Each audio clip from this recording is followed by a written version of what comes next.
Muy buenas tardes, amigas y amigos de Brújula Internacional. Siempre estoy el recorrido por los escenarios internacionales con el choque de las imágenes y la fuerza de las palabras. En los días santos para los cristianos, como es la Navidad, el nacimiento del niño Jesús y lo que fue el cristianismo, también hay que recordar fiestas que son muy importantes, sobre todo para la comunidad judía, como es la festividad de las luces, que 8 velas se encienden agradeciendo a Dios por los milagros y bendiciones desde el siglo II antes de Cristo y se celebran reconociendo al pueblo judío y su historia. Igualmente los cristianos tenemos la Navidad y en el mundo musulmán también fiestas importantes de religiosidad y sobre todo de concentración en ese sentido trascendente que tiene la vida, como es la existencia en su corta existencia, pero sobre todo la trascendencia más allá de la muerte, que no es más que una vida vivida, pero también toda vida no es más que una muerte anunciada, como decía el poeta Borges. Celebremos pues estas festividades con el recogimiento, pensando en que somos seres creados, en el caso de los cristianos o judíos o musulmanes, por un Dios permanente, eterno y único, y por lo tanto vivir en armonía, hacer el bien y prolongar en nuestra historia la justicia y la paz. Hoy y otros días de la semana son importantes porque hay elecciones en América Latina, en el mundo, y las elecciones son una consulta permanente para dar razón a la existencia y sobre todo para que la democracia tenemos que afirmarla dentro de la posibilidad de que se extienda a todo el planeta. Precisamente uno de los temas más importantes a nivel internacional es el de las migraciones, los derechos de los que tienen que salir de sus países y particularmente los refugiados.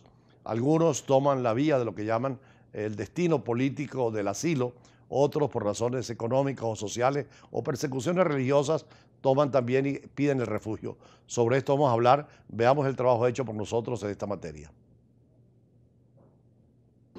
Crisis de los refugiados. Lo primero es reconocer la responsabilidad de los países occidentales en el caos del Medio Oriente. Responsabilidad frente a la violencia, pero sobre todo frente a las escasas o ausentes soluciones, lo que genera una inevitable desesperación de los habitantes por dejar sus países para sobrevivir o ir en búsqueda de una mejor vida. Este éxodo refleja la incapacidad de la comunidad internacional, a través de las Naciones Unidas, de garantizar la paz internacional. Debe llamarnos la atención que gran parte de los refugiados provienen de países que sufrieron o están sufriendo el derrumbe de sus regímenes políticos por intervención directa de los países occidentales. Es decir, la crisis de los refugiados es un síntoma evidente de la crisis de las relaciones internacionales. Este desorden constituye también una paradoja en un mundo globalizado. Sin embargo, esta crisis puede convertirse hoy en una oportunidad. Es un momento clave para renovar las relaciones internacionales, y tal proceso requiere potenciar la maribunda Organización de las Naciones Unidas, con el fin de fomentar la responsabilidad de la comunidad internacional. Un error sería pensar que el fenómeno migratorio involucra solamente a la Unión Europea. Es un tema y un desafío mundial que necesita de una solución global. Para que surja un principio de respuesta, es necesario repensar las relaciones internacionales.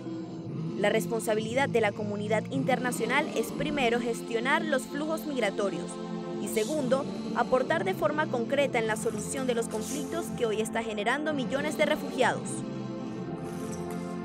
A la luz de las experiencias pasadas y debido al despertar de nuevas potencias, una mayor repartición de las responsabilidades en la comunidad internacional es fundamental. Fortalecer el multilateralismo es permitir, en última instancia, asegurar la paz y la seguridad internacional. Desde Brújula Internacional, Marianny Pujol. Dentro de la Declaración de Derechos del Hombre de 1948 se establece la libertad de moverse, de trasladarse de un lugar a otro y los estados tienen que estar abiertos a esa posibilidad. Como decíamos hoy, incluso ya no son por razones políticas, económicas o sociales, incluso climáticas.